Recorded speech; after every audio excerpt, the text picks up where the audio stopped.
so we have a question and answer session. There's a few questions to answer. First is, how do we know if something we are doing is helping our Dhamma practice or just making things worse?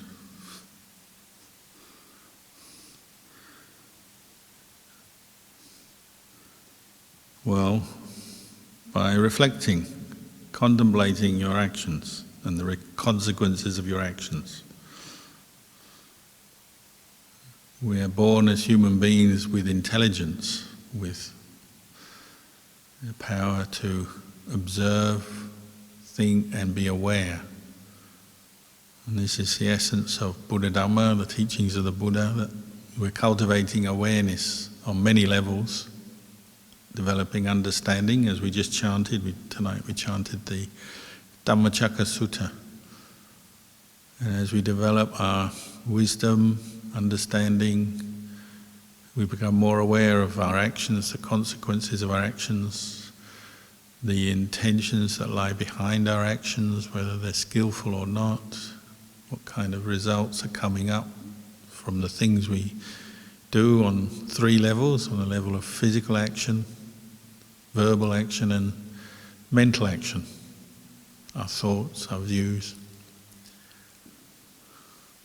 So in short, how do we know?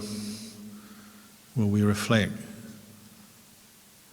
And the Buddha gave examples of the characteristics of practice that leads for the end of suffering, so characteristics of the Dhamma and the Vinaya.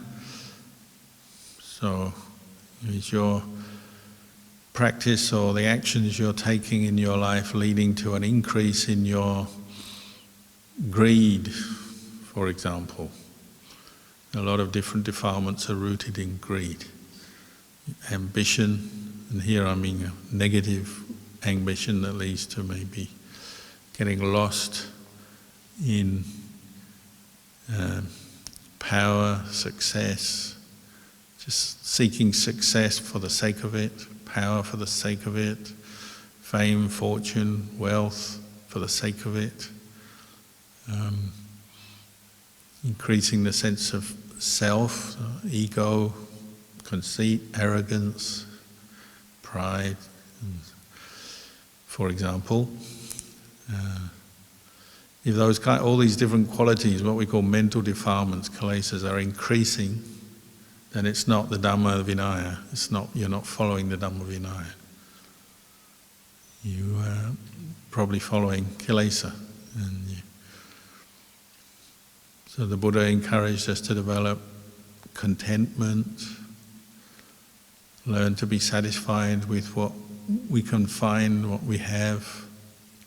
And that doesn't mean to say we can't earn wealth in life or attain things, but to learn how to be content and satisfied as well. Santosa and santuti, learn to be content, modest. Especially nowadays, the world is getting full of people, so we need to know how to be modest in what we use, because we've got to share everything with the rest of the world. So it's a very vital quality to develop.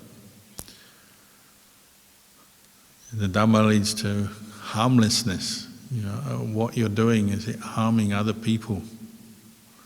Harming yourself, harming others? Or is it for our well-being and the well-being of others? These are very simple reflections you can bring into your daily life. If you're following anger or even hatred, then of course you're going to, at the very least, think angry, hateful thoughts and maybe speak on them, act on them. So that's going away from the Dhamma, going away from the path to the end of suffering, and you're increasing your suffering. And of course we all make mistakes, we all have mental defilements affecting us, coming up in our mind, but the idea is to get to the point where you recognize them and then abandon them, let them go rather than follow them. On the practical sort of daily level, the first thing is to undertake to keep precepts, because that keeps the worst of these mental defilements in check. So that's another way you can review your practice. Are you keeping precepts? Are you following the guidelines of the 5 precepts? If you're still killing, stealing, committing acts of sexual misconduct, lying, abusing, slandering, causing people to hate each other through your speech, getting drunk or intoxicated, then you're going away from the Dhamma and you are making things worse. So most of us have, memories of times when we didn't keep precepts and then the consequences.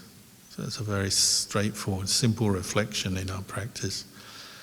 And you refine that on a daily basis. So, on a day-to-day basis, maybe you're not killing or stealing, committing acts of sexual misconduct, but where we often fall down, our speech, sometimes we let out our defilements through our speech.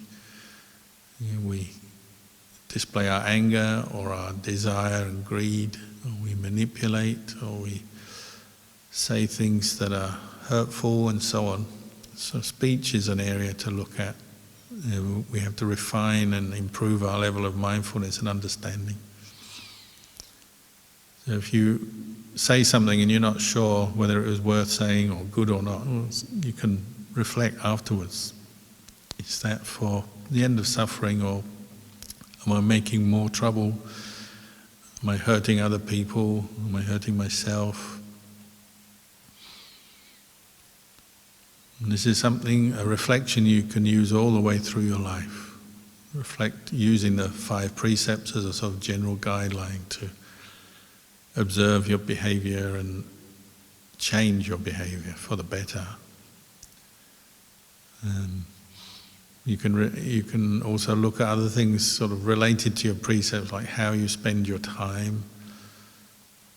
The Buddha gave many teachings to help guide us towards the Dhamma, away from defilement. So who we spend our time with, who we associate with, and that doesn't just mean in person, but also online, or the kind of media, whether it's books or internet, that we look at and spend time with. Are they supporting our Dhamma practice or leading us astray, leading us back into the world towards confusion, greed, anger, delusion? How we spend our time, the activities we're involved with.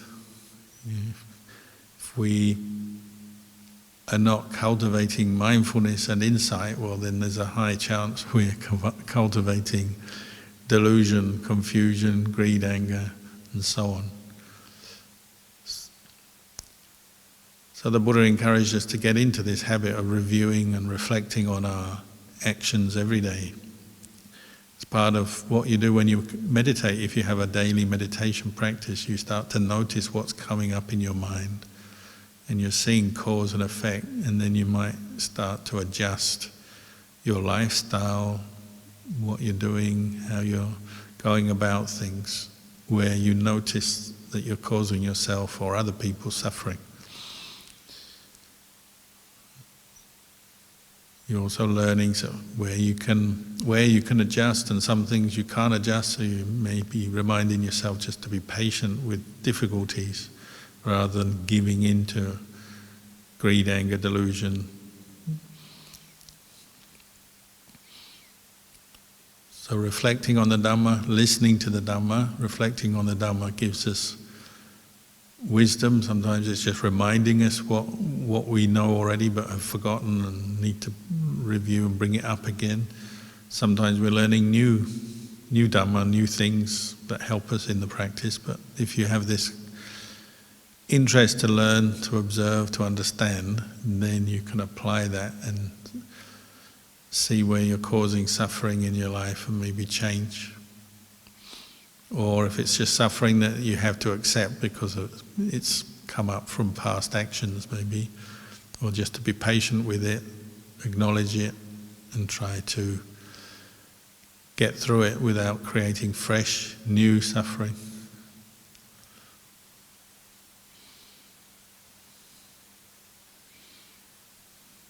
We've all, as it were, made mistakes through body, speech and mind in the past. Sometimes we can go back and think about those mistakes we made and realize or remind ourselves how much suffering we caused, and then that reinforces your determination not to pursue that way again. And similarly, you can review the things that have worked in your life that were good and conducive to your happiness, the happiness of others, and determine to do more of that, to practice more of that. So they say, like in meditation, you might get in the habit when you're more mindful and more calm and you understand the Dhamma better, you pause and reflect on that. Why is my meditation more? Why am I more calm today? Why does the different factors come together and it seems to go well today? Why is that? So just as when we're not peaceful in our meditation, we reflect on cause and effect. Why is that? When we are peaceful or there's clarity, we reflect on that as well. And you learn what works, what doesn't work.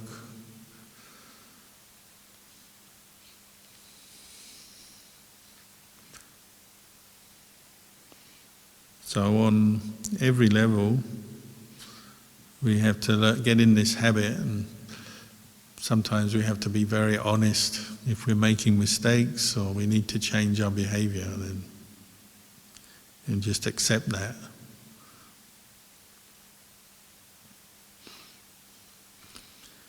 Another question.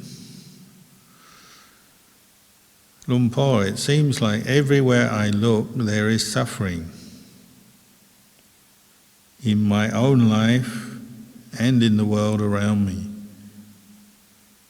Is the suffering all in my head or is it real? Both. It's in your head as well, but it's also real as well. And we chant, don't we? Sabbe sankhara anicca, all conditions are impermanent.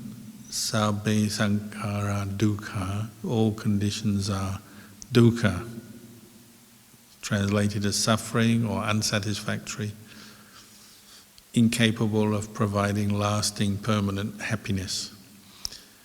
Sabbe Dhamma anatta, all Dhammas, all phenomena are not self.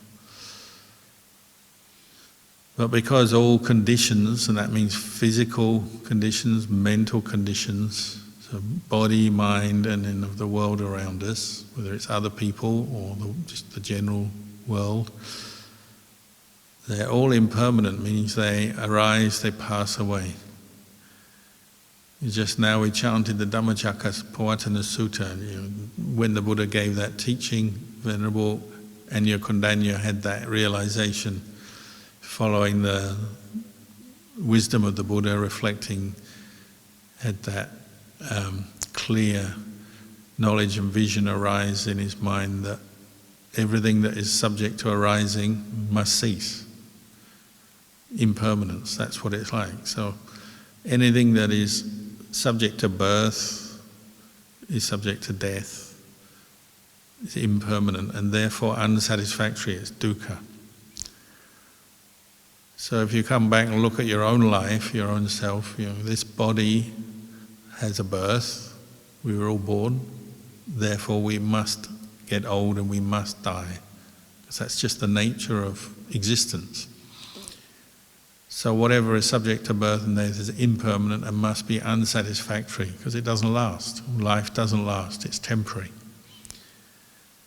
And that doesn't mean to say you can't experience different kinds of happiness, pleasure, and very coarse pleasure or very refined pleasure, such as when you attain samadhi and very deep states of bliss and peace of mind. But because they're all based on this body, they're all temporary. As long as there is an attachment, an identification with the body as self, me, mine, myself, as a person, then this is a condition for suffering. Because of course nobody wants to die, and even the bliss and happiness and pleasures we can have in this world, the successes, the good things, don't last. So they tend to lead to disappointment when they pass, when things change. The ups and downs of life. We're always seeking new pleasures and happinesses and successes, and always getting disappointed and dissatisfied when we experience the loss of pleasure and success, decline. So much of human existence is just based around this dynamic, seeking success, happiness, being disappointed with decline, pain. Even if you achieve great success, you still have to deal with a body that gets old, aches and pains, and then dies from whatever cause. This is the bottom, you might say, the bottom line of the world. Everything arises and ceases, therefore is unsatisfactory. So you're right, it does seem like everything around us is unsatisfactory, and whether that is your own way of looking at it internally, or sort of whatever you're in contact with outside. But then of course we have the Dhamma. You might say the greatest gift, greatest good fortune we have is coming in contact with the teachings of the Buddha, which give us insight and the path leading to insight, improved awareness and understanding of the way things are. And that takes the mind to a slightly higher level where you can reflect on dukkha and unsatisfactoriness rather than just be a victim of it. And you can change that experience. You may not be able to change the unsatisfactory, imperfect nature of the world, or your body, or feelings and thoughts which come and go, but you can develop wisdom and understanding so that you can abandon attachment and delusion and go beyond the unsatisfactoriness of the world. And this is the Buddhist path, this is practice. And just having a moment of awareness, even when you're experiencing physical or mental pain, dukkha of some sort or other, then you can take your mind to a slightly different place, can't you? You can reflect back and say, oh, that is dukkha. It's like that, it has its cause, it arises, it passes away, it's like that. But the mind itself doesn't necessarily have to be caught up in the dukkha. It can know dukkha. So that's like these Four Noble Truths, knowing dukkha as dukkha. But if there's a true knowing, a true awareness, then there's a letting go within that, rather than taking the dukkha as self, which is what we tend to do. Like you said, it seems like it's all in my mind. Well, yeah, when there's a delusion, we take ownership of our experience of dukkha, physical, mental, and that's in the mind, isn't it? The mind takes ownership of it, so we become dukkha, we become suffering. And that's leading on to more suffering as well. But when we establish awareness and we know the way things are, it's doing the opposite, letting go, undermining that process of taking ownership, so that there's a detached awareness, which we practice more, then there's a possibility we can one day completely be free from identifying with dukkha. And that's like when you've seen, completely understood the Four Noble Truths.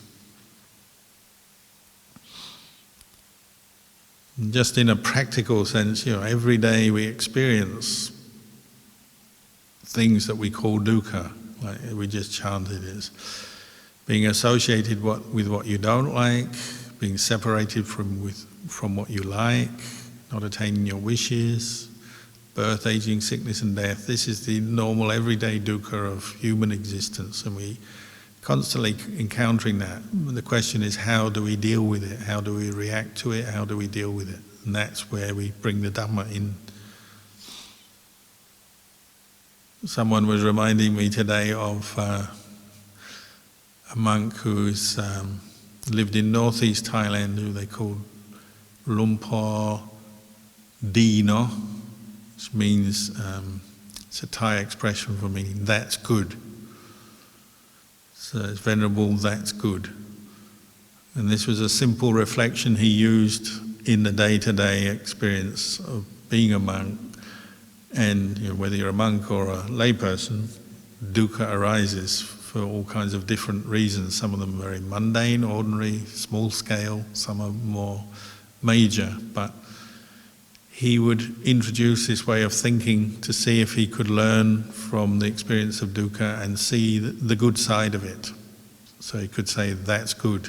It's like an exclamation, oh, that's good.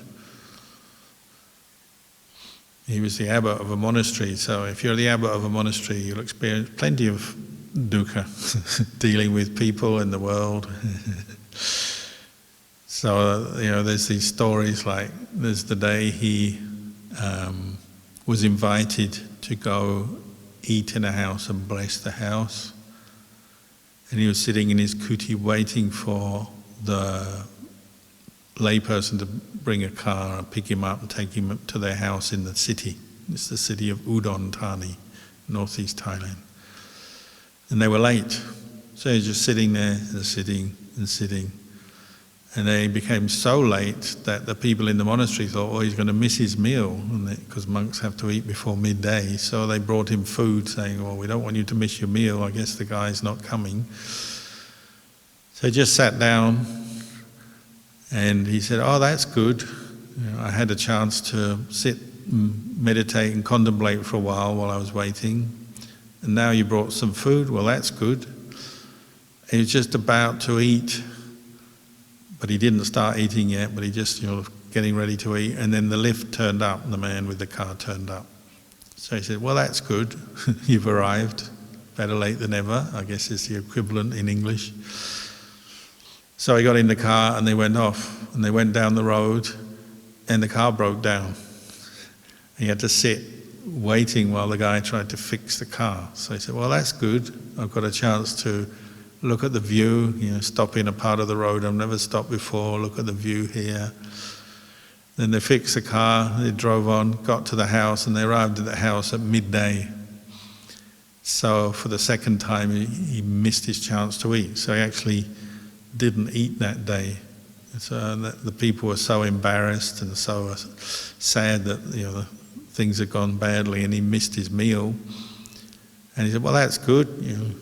I can practice fasting for a day, and I can know what it feels like when you don't eat for the day.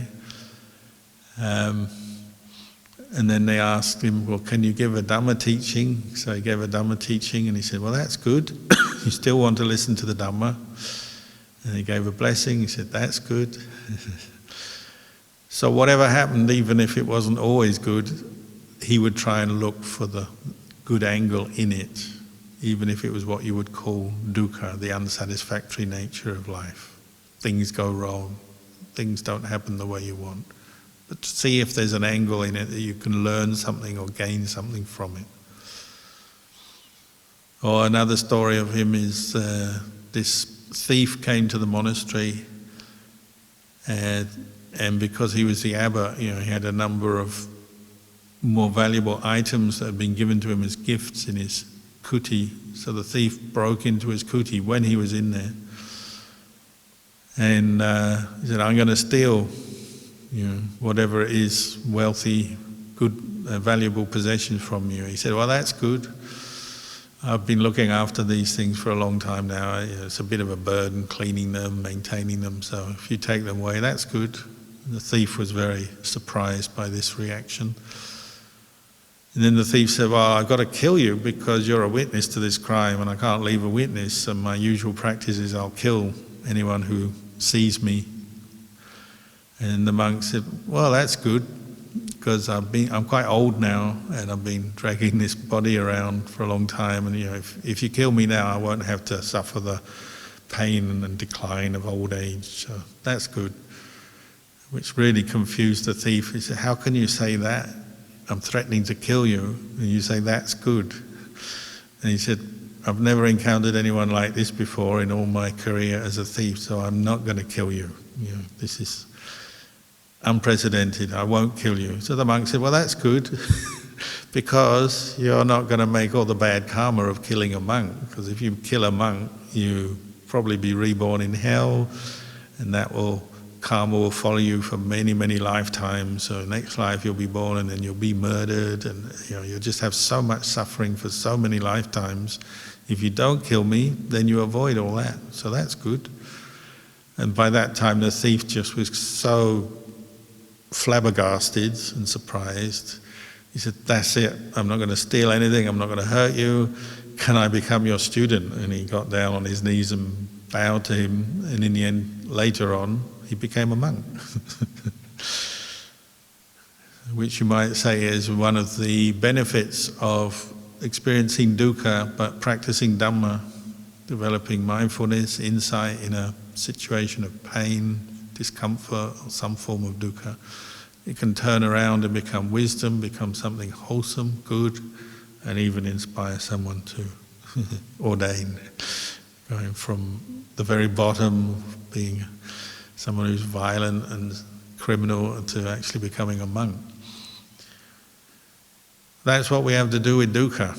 Yes, the world is full of dukkha. Yes, our life is full of dukkha if you notice it, but you have to bring the eye of Dhamma to it, so you don't create more dukkha, extra dukkha in your experience, in your mind, the way you look at things. We manufacture dukkha from ignorance. So whenever your mind loses its awareness and understanding, forgets the Dhamma, then you start to manufacture dukkha. So you have to stop doing that.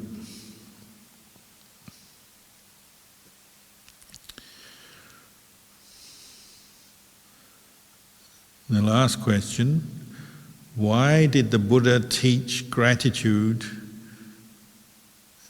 and say that we should repay the debt of gratitude?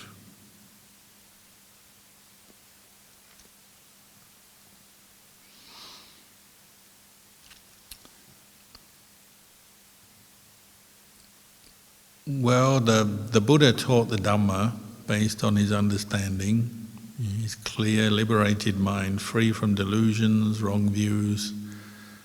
So he's just pointing out the way things are. The Dhamma is the way things are, and he's the one who pointed out the Dhamma. So he's just describing what a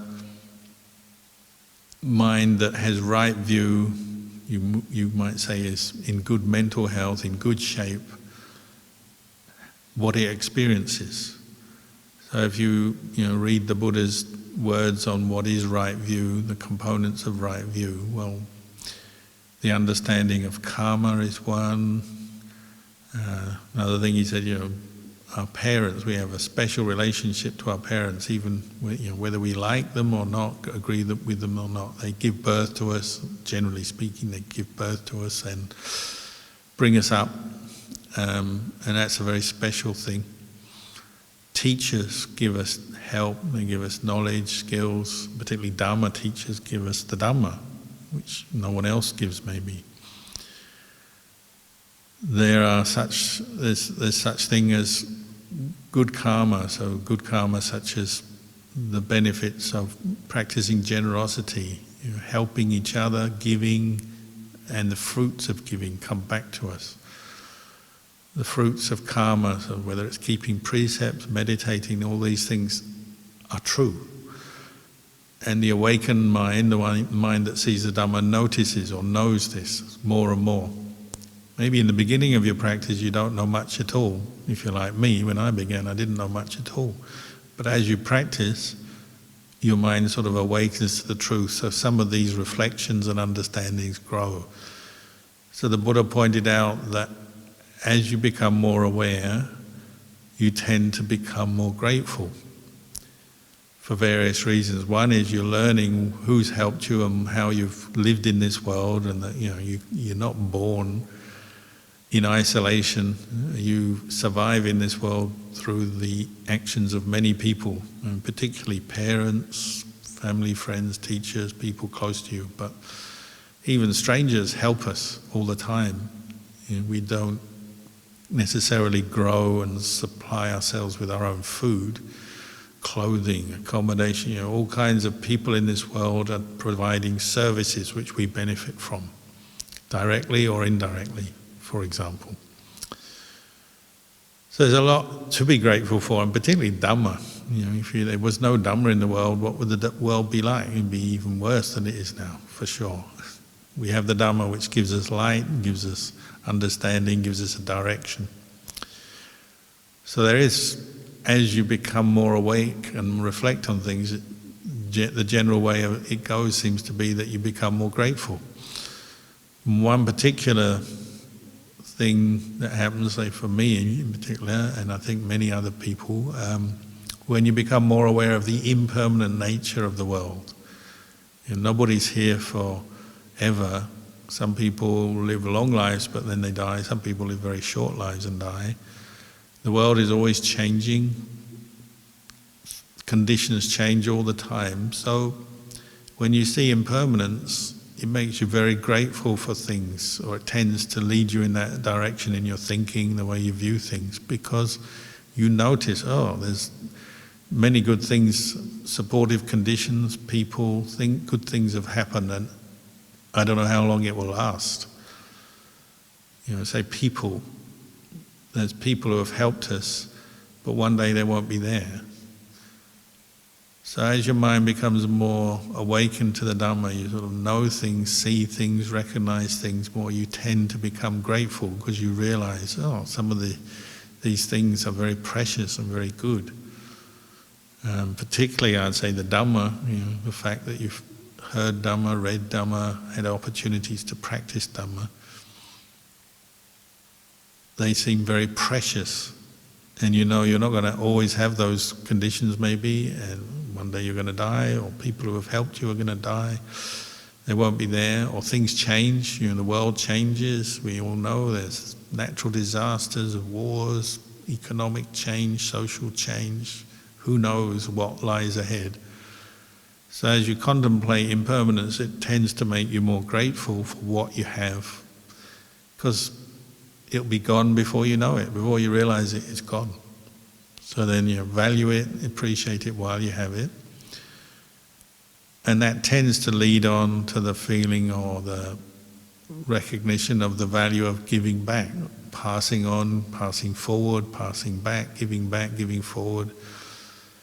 Helping others, because if you recognize you've received help, support, kindness, then naturally that starts to come up in your mind, the thought to give something back.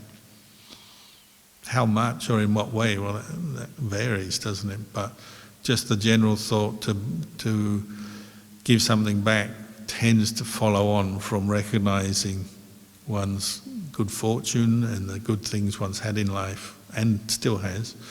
Then that leads on to wanting to give something back to others. Just as I've received help, support, then I want to give that back. That kind of thing. I think many people have that in their meditation. As their meditation starts to develop, then they notice things more. They're more observant, more sensitive. And you can't help but realize people have helped you. Good things have happened. Good things are important in the world that you've come in contact with. So like for me, like so many others, coming in contact with Ajahn Chah and his teachings has been central to my life and changed my life for the better. Obviously the teachings of the Buddha as well, but Ajahn Chah was a living teacher in this era. So, and then many other Dhamma teachers I've met, they give a certain value, meaning to life and direction and invaluable help. Or another area is like support. As a monk, you can't help but notice every day you're being supported by kind people who share their food with you, other forms of assistance, support monasteries and so on. And that's just a personal thing as a monk, but even if you're a lay person, there'll be all kinds of people who have helped you in your life as well. So as your mind awakens, opens to the Dhamma, you notice, and then that tends to lead on to wanting to give back. So the Buddha just is describing what the mind of with right view and an understanding of Dhamma is like, and it tends to have gratitude and a wish to give something back, kindness, compassion, appreciation. And that doesn't really change like all the way up to enlightenment. Like the enlightened monk doesn't need anything more from the world, doesn't need help because they're fully, not just monk, it could be a nun or lay person, but the enlightened person doesn't need anything more from the world. They don't wish anything more from the world, they don't want anything more from the world. So what's left is just to give back. So the enlightened person, whether it's a Buddha or an Arahant, what we call a Savaka, Arahant, and the enlightened disciple of a Buddha, all they're doing is giving back with every breath, whether they're actually teaching or doing anything practical in terms of helping others, or just their presence by being totally free from mental defilement. Every breath they're giving something back to the world, directly or indirectly. Their presence in the world is just a blessing for the world, so they're constantly giving back. So that's the flavour of Dhamma. You're recognising with gratitude the good in yourself, in others, the good you've received, and then the giving back. For the Arahant, there's no sense of self, so it's not like I am giving back. It's just a natural response to conditions. In the beginning, maybe we still have a sense of self, so you still have this sense, I am giving back, but it's still a healthy, wholesome mental state, the thought to give, even if you still have a sense of self with it, and that's what you reflect on as you practice. So the highest giving is giving without self, selfless giving, without seeking any recognition or anything in return, and that's the Arahant. So the Buddha is just pointing out how in spiritual practice, how the mind kind of grows, develops. Some of the characteristics of the healthy human mind are like that. It has gratitude and this wish to give something back. It's not the Buddha saying you must be grateful, like when your parents sort of are annoyed with you as a kid because you're not showing any gratitude for everything they do for you. You should be more grateful. It's not like that. The Buddha is simply saying the mind with right view has gratitude. It's just a fact of life. It just comes naturally. So there were a few questions tonight. We'll leave you with those answers for now.